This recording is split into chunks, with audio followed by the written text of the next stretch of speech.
नमस्कार प्यारे किसान साथियों, एक बार फिर से स्वागत है आपका अपने YouTube चैनल देसी जमींदार पे। तो किसान साथियों, आज के वीडियो में हम बात करेंगे पपाया फार्मिंग के बारे में। तो आज का वीडियो उन किसान भाइयों के लिए है जो पपीते की खेती पहली बार कर रहे हैं या फिर करना चाहते हैं।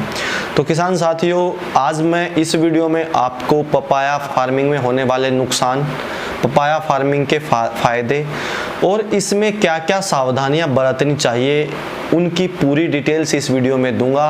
वीडियो शुरू करने से पहले अगर आप हमारे चैनल पे नए हैं तो चैनल को सब्सक्राइब कर लीजिए और साथ में जो घंटे का निशान है इसको दबा दीजिए ताकि आने वाले हर वीडियो का नोटिफिकेशन आप तक पहुंच सके।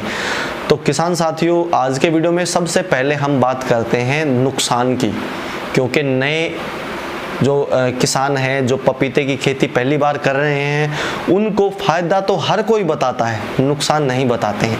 तो हम शुरुआत करते हैं नुकसान से। पपीते की खेती में होने वाले नुकसान से आप कैसे बच सकते हैं। तो किसान साथियों, ये जो मैं आपको नुकसान वाला जो बता रहा हूँ, ये कुछ किसानों के जो रिव्यूज़ हैं जिन्होंने पहली बार पपीता लगाया था उस बेस पे बता रहा हूँ। मेरे पास बहुत सारे कॉल्स आते हैं कि जी पपीते में हमने ये किया था, हमारा ये हो गया, वो हो गया। तो उनकी पूरी डिटेल्स मैं आपको वीडियो की शुरुआत में दे रहा हूँ। तो किसान साथियों, सबसे पहले तो जो मेरी तरफ से मशवरा है, जो सलाह है आपके लिए यही है कि आप सिर्फ वीडियो देख के पपीते की खेती ना करें। बिना पूरी जानकारी के अगर आप पपीते की खेती करेंगे तो पूरे के पूरे चांस हैं कि आप नुकसान की तरफ ही जाएंगे।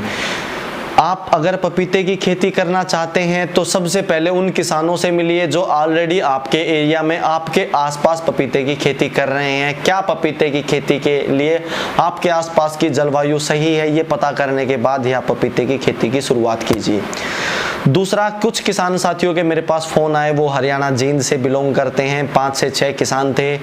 उन्होंने वीडियोस देखे, उसके वीडियोस में दिया हुआ था 15 लाख का फ़ायदा है, 20 लाख का फ़ायदा प्रति एकड़। उन्होंने 4 एकड़ के लिए किसी ने 4000 पौधे, किसी ने 3000 पौधे ऑर्डर किए। वो पौधा उनको खेत में डिलीवरी 25 रुपये प्रति पौधा के हिसाब से पड़ा। तो उन्होंने अपने खेत में पौधे लगवाए ना, उन्होंने उसमें पता किया कि कब पानी देना है, कब खाद डालनी है, कब न्यूट्रिशन देना है, कब स्प्रे करना है। बिना जानकारी के ही उन्होंने जिस नर्सरी से अब उससे लिया था, उन्होंने बोला कि वो उनको गाइड करेंगे तो वो कर लेना। तो वो उनका गाइडेंस उन्हें मिला, लेकिन बिना खुद की जानकारी के पपीते की खेती इतनी आसान नहीं है। तो उनके जो 3-3, 4-4 हज़ार पौधे थे, पूरे का पूरा खेत साफ हो गया। 4 किसानों के बिल्कुल A to Z पौधे खत्म हो गए। एक किसान ने थोड़ी सी सूझबूझ से, थोड़ी सी कुछ उसने घूम फिर के कुछ एक जानकारियां हासिल की थी, तो उसने अपनी सूझबूझ से 1000-1200 पौधे बचा लिए 3000 में से। अब उस किसान ने ये लगा लो 75,000 रुपये के पौधे खरीदे थे, उसमें से 1000 पौधे बचे हैं। और जिन्होंने 1-1 लाख रुपए के पौधे खरीदे थे, खेत बिल्कुल साफ हो गए हैं। जुताई करके वो जीरी और धान लगा चुके हैं उस खेत में। तो मैंने उन किसानों से पूछा, क्या आपको आपको क्या कमी लगी, आपने पता किया कि किस कमी की वजह से आपके पौधे ख़त्म हुए। तो उन्होंने बोला कि भाई साहब, जानकारी नहीं थी, हमने पानी धरती सूखते ही पानी दिया और ज़्यादा पानी की वजह से हमारे पौधे ख़राब हो गए। जो एक किसान भाई थे जिनके पौधे 1000-1200 बचे, उनका यही कहना था कि भाई मेरे पौधे इस वजह से बचे क्योंकि मैंने पानी दिया ही नहीं, जितना बारिश से हुआ वो हो गया, या फिर महीने में मैंने बिल्कुल हल्का पानी दिया कि जिससे पौधे सिर्फ जिंदा रह सकें। उसके पौधे अभी 1000 बचे हुए हैं, पौधे फ्लावरिंग पे हैं, ये नहीं पता कितना वो बचा पाएंगे, कितना क्या कर पाएंगे। तो मैं फिर से आपको यही कहूँगा कि बिना जानकारी के आप पपाया की फार्मिंग मत कीजिए। तो किसान साथियों, अब हम बात करते हैं होने वाले फ़ायदे की। अगर आपके पास पूरी जानकारी है, पूरी आप ट्रेनिंग ले चुके हैं, सब जानकारी ले चुके हैं, तो पपीते की खेती में फ़ायदा है, डेफिनेटली फ़ायदा है। अगर आप पौधे लेते हैं, डायरेक्ट पौध लेते हैं किसी नर्सरी से तो भी फ़ायदा है, और आप घर पे पौध तैयार करते हैं तो भी फ़ायदा। अगर आप फॉर एग्जांपल मैं आपको बताता हूँ, 1 एकड़ में अगर आप पपीते की खेती करते हैं, अगर आप 1 एकड़ में पपीते की खेती करते हैं, 5x5 पे, 6x6 पे, 7x7 पे, आप जैसे भी पौधे लगाते हैं, फॉर एग्जाम्पल आपने 1000 पौधे लगाए, एक पौधा मैक्सिमम तो दे देता है 1 क्विंटल तक भी लोग कहते हैं। मैंने खुद ने आजमाया नहीं है, लोगों के रिव्यूज़ बता रहा हूँ, मैं किसानों के रिव्यूज़ बता रहा हूँ। लेकिन आप मिनिमम 40 केजी अगर लेके चलते हैं प्रति प्लांट 1.5 साल के अंदर, जो उसकी लाइफ के अंदर भी अगर आप 40 से 50 केजी लेके चलते हैं, 1000 पौधे में हो गया आपका लगभग 50,000 किलो। 10 रुपए के हिसाब से भी बेचते हैं तो 5 लाख रुपए के पौधे हो गए। फायदा है, डेफिनेटली है, लेकिन तभी जब आपको संपूर्ण जानकारी है। पहली चीज वैरायटी का चयन, अगर आप सही वैरायटी का चयन करते हैं तो ही वैरायटी, अभी जो टॉप 2 वैरायटी चल रही हैं, ताइवान रेड लेडी 786 और दूसरी है ऑस्ट्रेलियन आइसबेरी। ताइवान रेड लेडी 786 बहुत सारे किसान कर रहे हैं और करके आजमा चुके हैं। आइसबेरी ऑस्ट्रेलियन जो ब्रीड है, ये नई वैरायटी है मार्केट में, कह रहे हैं कि वायरस फ्री वैरायटी है, इसमें वायरस नहीं आता, लेकिन इसका जो प्रोडक्शन है वो ताइवान रेड लेडी से थोड़ा सा कम रहता है। आप वो भी आजमा सकते हैं। पौधे लें आप, मैं तो अगर पहली बार अगर आप पपाया ताइवान की खेती या कोई भी आप पपाया की खेती कर रहे हैं तो मैं आपको यही सलाह दूंगा कि आप पौधे लें, नर्सरी के चक्कर में मत पड़ें, क्योंकि आप पौधे जो हैं वो खुद तैयार करने में उतना ही खर्चा कर लेंगे, हो सकता है ज़्यादा नुकसान भी हो जाए। पुरानी नर्सरी से पौधे लें, क्योंकि अगर पुरानी नर्सरी से पौधे लेते हैं, नर्सरी एक तो भागने का चांस नहीं है, आप उसको कल को क्लेम कर सकते हैं। नई नर्सरी से पौधे लेते हैं, आपको पौधे देंगे, नए नए सपने दिखाएंगे, भाग जाएंगे तो आप नुकसान में जा सकते हैं। ये थे फायदे पपीते की खेती के कि इसमें क्या क्या फायदे हैं। एक फायदा मैं आपको और बताता हूं, जो किसान भाई अभी खेती कर रहे हैं ऑलरेडी, जिनके पौधे फ्रूटिंग पे हैं, तो वो क्या करें कि वो पौधा देते हैं डायरेक्ट एक किसी व्यापारी को, व्यापारी उनसे 10 रुपए केजी 15 रुपए केजी पौधा लेके जाता है कच्चा माल, वो उनको 3 से 4 दिन पकाता है और 20 से 30 रुपए किलो नॉर्मली मार्केट में बेचता है। किसान ने 9 महीने मेहनत की, उगाया 10 रुपए किलो, और उसने सिर्फ 3 से 4 दिन वेयर हाउस में स्टॉक में रखा, कोल्ड स्टोरेज में रखा, जैसे भी उसने उसको पकाया 30 रुपए किलो। मतलब उतना ही तो किसान ने 9 महीने मेहनत करके कमाया, उतना ही व्यापारी ने सिर्फ 3 से 4 दिन में कमा लिया।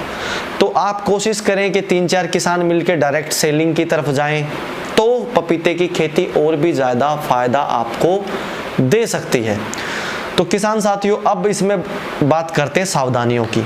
सबसे पहले वैरायटी, ताइवान रेड लेडी में इतनी डुप्लीकेसी है सीड के अंदर, ऑनलाइन अगर आप मंगवाते हैं तो बहुत ज़्यादा चांसेस हैं डुप्लीकेसी के। सर्टिफाइड जो हैं आपके पास में बीज वाले, उन्हीं से बीज खरीदें, या फिर आप आसपास की नर्सरियों में जो पुरानी नर्सरियां हैं या फिर ऐसे दुकान वाले हैं जिनसे ऑलरेडी किसानों ने बीज लिए हैं, उन किसानों से आप पूछें कि उन्होंने कहां से लिया, आप वहां से बीज लें। सबसे पहला है बीज की डुप्लीकेसी से बचें। पहला नुकसान आप यहीं खा सकते हैं, जाते हैं वो अलग चीज़ है, पहला नुकसान आप यहीं खा सकते हैं। उसके बाद दूसरी बात करते हैं बीमारियों की। बिना बीमारियों की जानकारी के पपीते की खेती में जब वायरस आता है तो पूरे का पूरा खेत एक बार में साफ हो जाता है।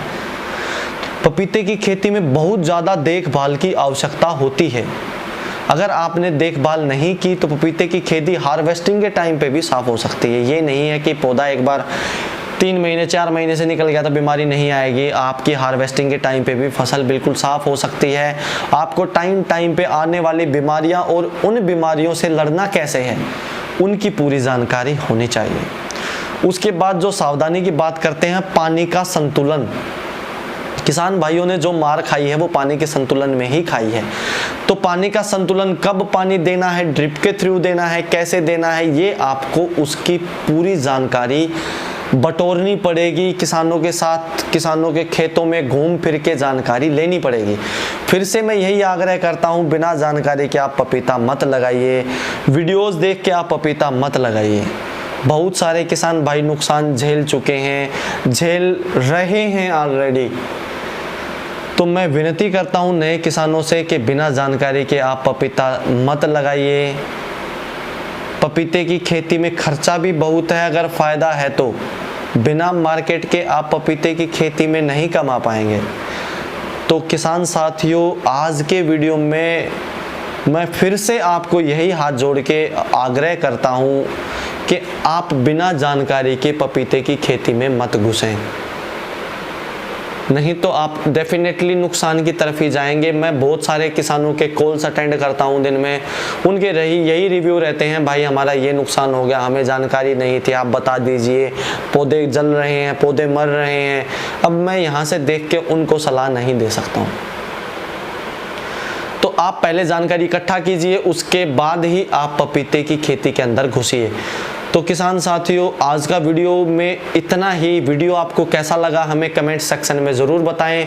और अगर किसी किसान भाई को किसी नर्सरी ने, किसी ने भी अगर फ्रॉड किया है और धोखा दिया है, डुप्लीकेसी की है, तो हम किसानों का रिव्यू बिल्कुल, वो हमें अपना वीडियो बना के हमारे चैनल पे, हमें हमारी मेल आईडी है डिस्क्रिप्शन में मिल जाएगी, व्हाट्सअप नंबर मेरा आपको डिस्क्रिप्शन में मिल जाएगा, उस पर हमें बता सकते हैं। तो हम ज़रूर आपकी मदद करेंगे, हम ज़रूर आपका वीडियो कवर करके और हमारे चैनल पे दिखाएंगे, ताकि और किसान साथी उस नुकसान से न गुजरें। मैं ये नहीं कहता कि आप मेरे को फ़ायदे के वीडियो ही भेजें, आप मेरे को आपके नुकसान के वीडियोज़ भेजें, ताकि हमारे किसान भाई इस जाल में न फंसे। किसान भोला होता है, एक बार मुनाफे के चक्कर में कुछ भी कर बैठता है, ब्याज पे पैसे उठा लेगा, लोन पे उठा लेगा, लेकिन वो हर हद तक मुनाफा कमाने के लिए जा सकता है। तो नए किसान पपीते की खेती में बिल्कुल बिना जानकारी के पपीते का जो खेती है वो करने से बचें।